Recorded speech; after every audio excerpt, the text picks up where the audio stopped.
मधुपुर गांव में एक किसान रहता था। उसकी पत्नी लता के साथ उसका परिवार था। परिवार काफी अच्छा चल रहा था, लेकिन अचानक विशाल का 5 साल का बेटा घर के सामने तालाब में डूबकर मर गया, जिससे उनके जीवन में दुख छा गया। दुख भरे जीवन को सहते सहते विशाल ने एक दिन अपनी जमीन पर पपीते के पौधे लगाए और फिर उनके जीवन में विभिन्न घटनाएं होने लगीं।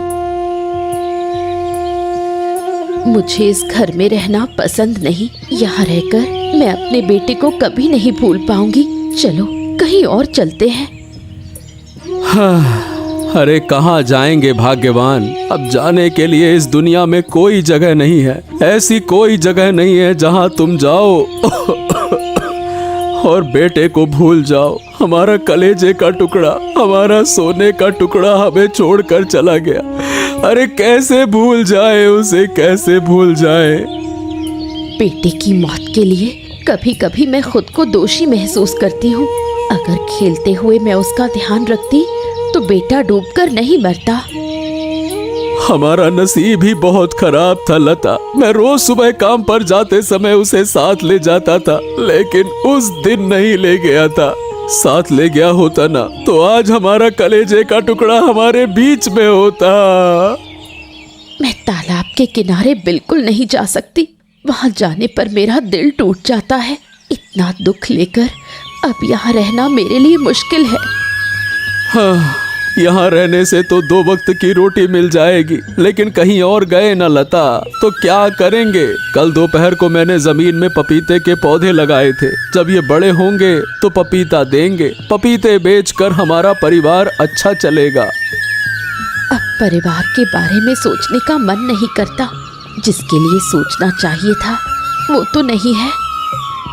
अब जीने के लिए कुछ न कुछ तो करना ही होगा भाग्यवान। हम किसी के सामने हाथ तो नहीं फैला सकते। आत्मसम्मान के साथ जीने के लिए काम तो करना ही पड़ेगा ना।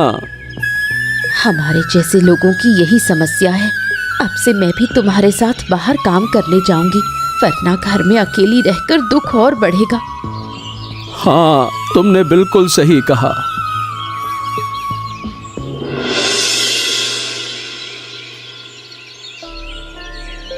अरे ये पपीते के पेड़ बड़े अजीब दिख रहे हैं। ये सभी पेड़ सुनहरे रंग के हैं। तो क्या बात है, मैंने अपने जीवन में ऐसे पेड़ तो कभी नहीं देखे।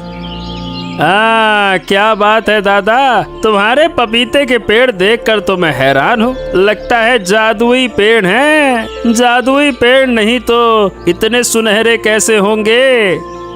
अरे जादुई पेड़ जैसी कोई चीज नहीं होती है अनुज, लेकिन ये बात सच है कि ये पेड़ रहस्यमयी लग रहे हैं। मतलब ऐसे पेड़ तो मैंने अपने जीवन में नहीं देखे। और नहीं तो क्या। अच्छा दादा, मैं क्या कह रही हूँ कि तुम मुझे अपने इस पेड़ के कुछ पौधे दे दो, मैं भी अपने यहाँ लगा लूँ। बड़े कमाल के लग रहे हैं। हाँ हाँ, ले लेना ले लेना। पेड़ से पपीता उगने के बाद मैं तुझे कुछ पौधे दे दूंगा, ठीक है। अरे क्या ठीक है, लेकिन पेड़ तो बड़े हो गए और अभी तक कोई पपीता आया नहीं। पपीता उगेगा कि नहीं उगेगा?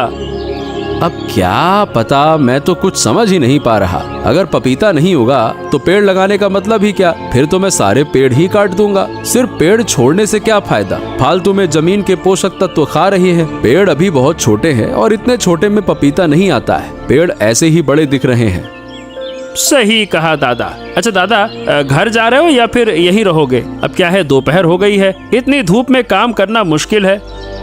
अरे नहीं रे, अब धूप में काम करने का मन नहीं है। चलो घर चलते हैं। अच्छा दादा, अब क्या कहूँ मैं, समय बहुत मुश्किल से गुजर रहा है। जरूरत के कारण कभी कभी मन करता है कि भीख मांग लूं, फिर भी पत्नी की चिंता भी है। सब मिलाकर स्थिति बहुत खराब है दादा।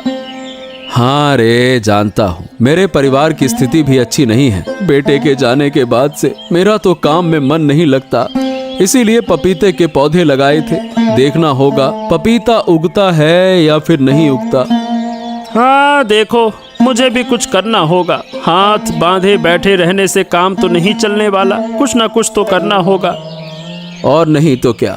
चल भाई अनुज, मैं घर जाता हूँ, बाद में तुझसे बातें होंगी, ठीक है?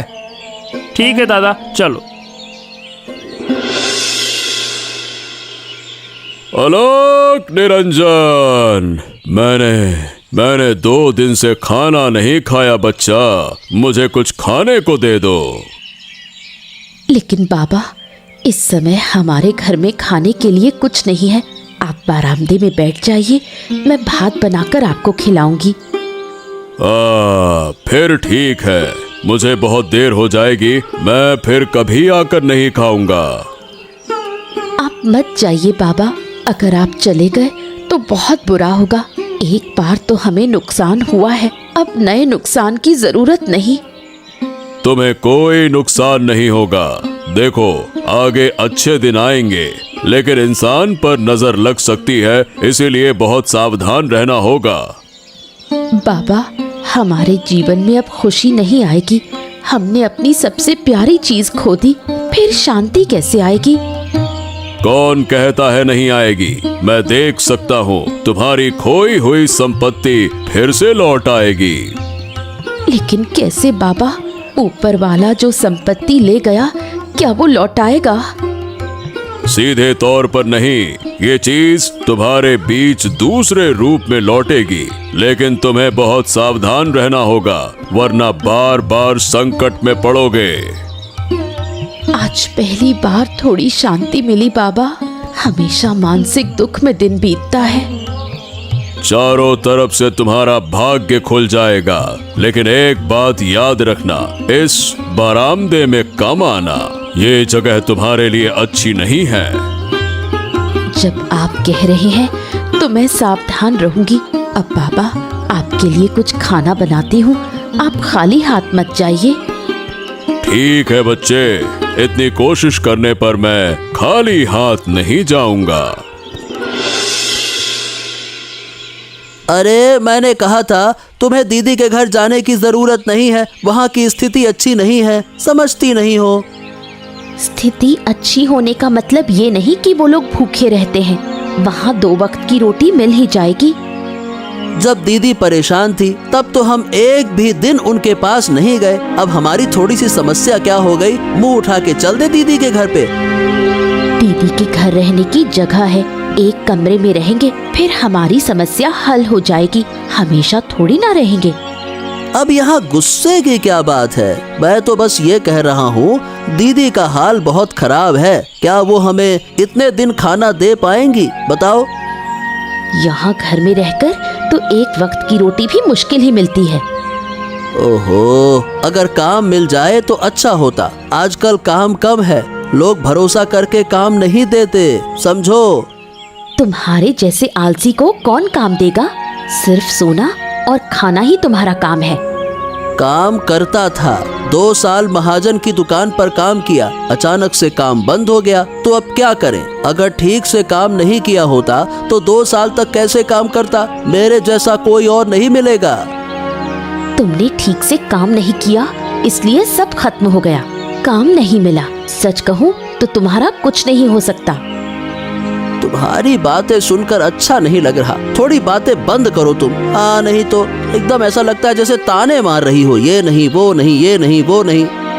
ठीक है, अब और नहीं बोलूंगी।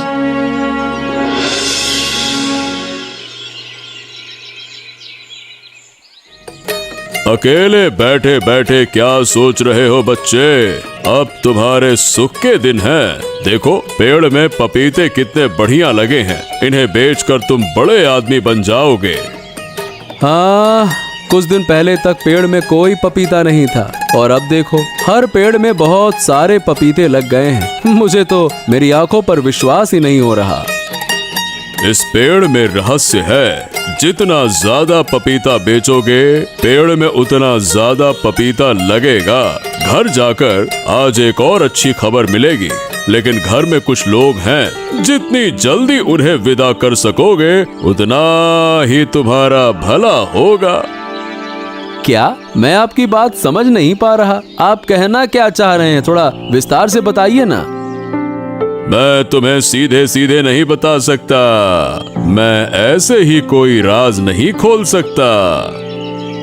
लेकिन घर जाकर अच्छी खबर मिलेगी। और फिर आप कहते हैं कि घर में कुछ लोग हैं। मतलब कुछ दिन पहले मेरी पत्नी का भाई और उसकी पत्नी हमारे घर आए थे। अब जाने वाले हैं, वो हैं तो रिश्तेदार ही, क्या उनको आप बोल रहे हैं कि भगा दूं? ऐसा क्या?